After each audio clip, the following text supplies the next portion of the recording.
The trouble with the average man is not that he neglects to make resolutions. The trouble is that he makes far too many resolutions. Making resolutions is sometimes his principal daily occupation. He is forever forgetting or breaking them, and that is why he has to make them all over again. Welcome to SUCCESSWRKS, your partner in success. If you are someone seeking success in your life and career, subscribe to our channel and use our videos to get some great inputs on how to earn more money and live a better life. You, O reader, have probably been through this experience so often that you dislike to be reminded of it. It is probably your consciousness of past events that has tempted you to read this book. Now, there is something to be said for you. You realize your imperfections. You are splendidly dissatisfied with your present habits, your present mode of living, your present station in life. You say to yourself, "This will never do." You see things as they would be if you could get up earlier in the morning, if you could break that absurd habit of setting your alarm clock for 7, getting up, shutting it off, going back to bed with the honest intention of taking just a 5-minute snooze, and not waking up until 7:45. Ridiculous as it is, this habit repeats itself, morning after morning. You jump up with a start. You have a wild notion that the alarm clock has played a trick on you. You dress in 6 minutes, shave in 4, bolt your breakfast, make some excited, irritated, unkind remarks to your wife, start for the station or the streetcar like a man in a walking race. Break into a run, curse the line waiting for tickets, and when you are finally aboard your train, which trudges along and loiters around stations as if all eternity were before it, you say to yourself, "This will never do." In that ride on the train to your office, you see things as they might be. You see yourself getting up at 7, dressing at your leisure, eating breakfast in an expansive mood. No friction, no irritation, no squabbles with friend wife. No dreadful fear that you are going to miss your train, or that somebody will look first at you, at the clock, and then at you as you come in the office. In that ride on the train, you have glimpsed perfection. And you make a tremendous resolution. This thing has been going on long enough. It's preposterous. It has got to stop. Tomorrow, I will get up at 7. And what happens? Well, you arrive at the office, and there are a number of things to occupy attention. Your resolution temporarily drops out of mind.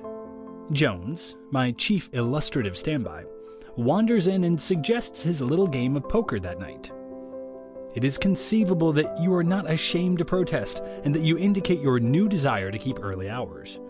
Jones assures you it won't be long, just a hand or two. You go.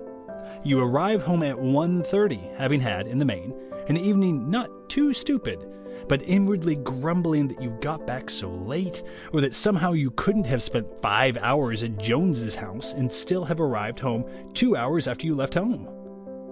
You go to bed. You sleep. The alarm rings. 7 o'clock. You get up automatically, in a daze, angry and resentful against the alarm that you yourself have set. You shut it off. You turn back toward the bed like a marionette without consciousness of a decision or of any thought whatsoever. You retrace your steps. You are about to get into bed again. A vague recollection of yesterday's resolution, and perhaps also it is the resolution of the day before yesterday, and of the day before that, flits uneasily across your mind. But you are sleepy. Sleep is indispensable. The trouble yesterday was not that you went back to bed, but that you overslept when you got there. Just a 5-minute snooze. You awake. 10 minutes to 8. Impossible. And in the midst of your 5-minute dress and your 3.5-minute shave and your bolted breakfast, you still have a corner of your mind that is reflecting on what an ass you have been in making a resolution that this must be stopped. And so on, as one day follows another. The example is chosen at random. It is not an extreme example. It is not the most powerful I could have selected. but it suffices to illustrate my point. The trouble is that even in your moments on the train, you never sufficiently convinced yourself that you really wanted to get up and stay up when the alarm rang. At 9 o'clock in the morning, on your way to work, you have been thinking only of one side of the case.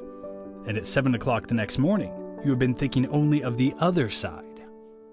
Understand me, I am not saying that it would be to your advantage to make that resolve on the train. I do not contend that it would be better to get up at 7 and take your time than to get up at 7:45 and hurry. You are the judge of that. I disclaim any moral attitude whatever. But I insist that if you do make a resolve, it should be carried out. There should never be an exception. This point is supreme. To make a resolve and break it is demoralizing. Though not a single other soul on earth should know it, though God himself should not know, you would know it. You would have to confess your failure to yourself. To break a resolve is to undermine your self-respect. To break a resolve is to lose faith in yourself. It shakes your confidence that you can keep any other. The next time you become suddenly disgusted with any action or habit, and you clench your teeth in your left fist, and are just about to drive your left fist into the open palm of your right, and say to yourself, "The next time you're apt to stop short, and think of your previous failure, and the bitter irony of it all may rush over you. You start at the very beginning with an unwholesome doubt of whether you are going to keep your resolve. And when self-respect and self-faith are gone, nothing else is worthwhile. But with every resolution kept, be it ever so small a resolution, your faith in yourself grows. The keeping of the next resolution becomes tremendously easier. Willpower comes into its inheritance. The moral of all this is that you should make fewer resolutions and keep more. The foolish resolution is the resolution made in a moment of passion and self-disgust. It is well that you should have such moments. It is of such moments that great achievements are born. But before you make a resolve that you seriously mean to execute, look at it coldly and completely. Think not alone of the benefits of keeping it, but of the disadvantages.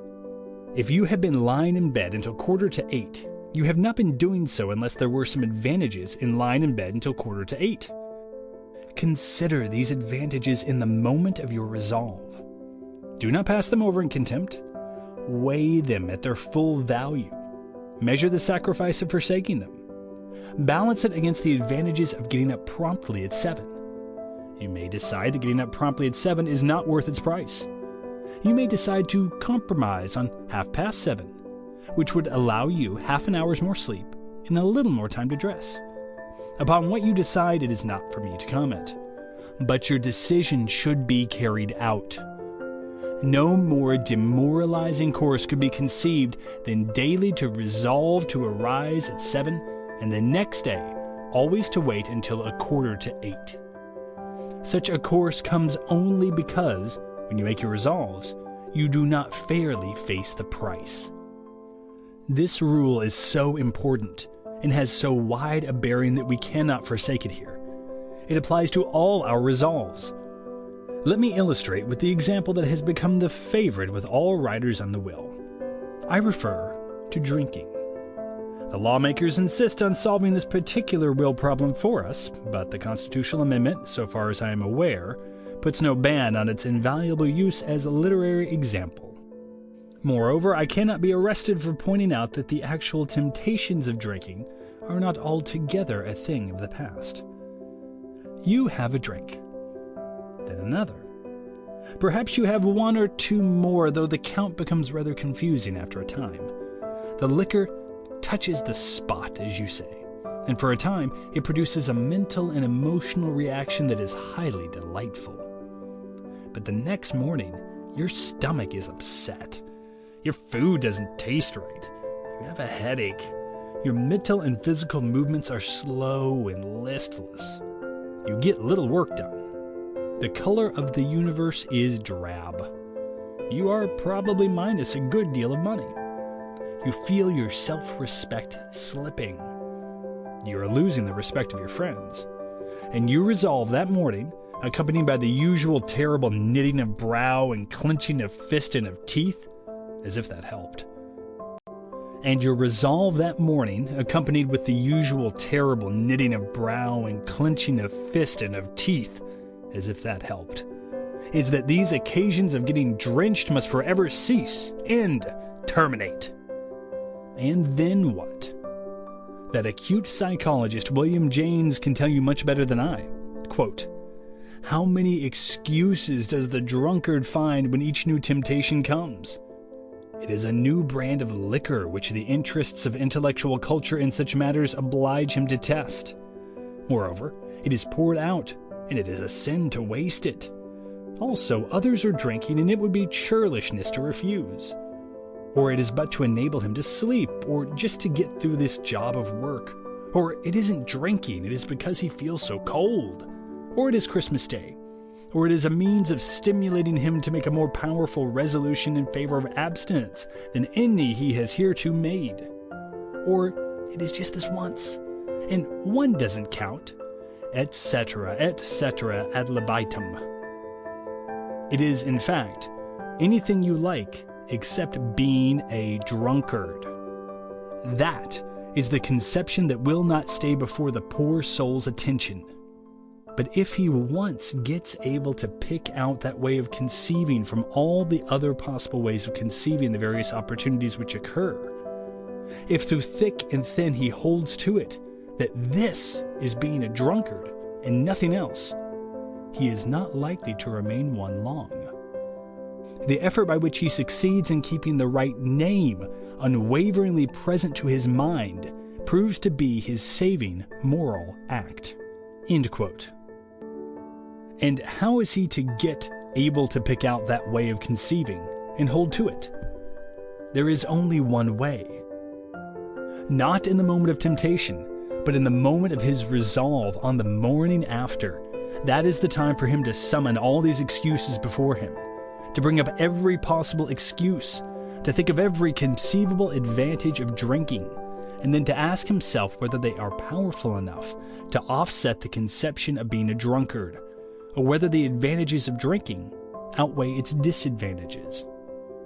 He must give an honest answer then. If he ignores these excuses on the ground that they are unworthy his noble resolve, he will find them dancing before his eyes in the next moment of temptation. And not having faced and answered them when he was in the mood to face and answer them, he is not likely to face them in that unhappy moment.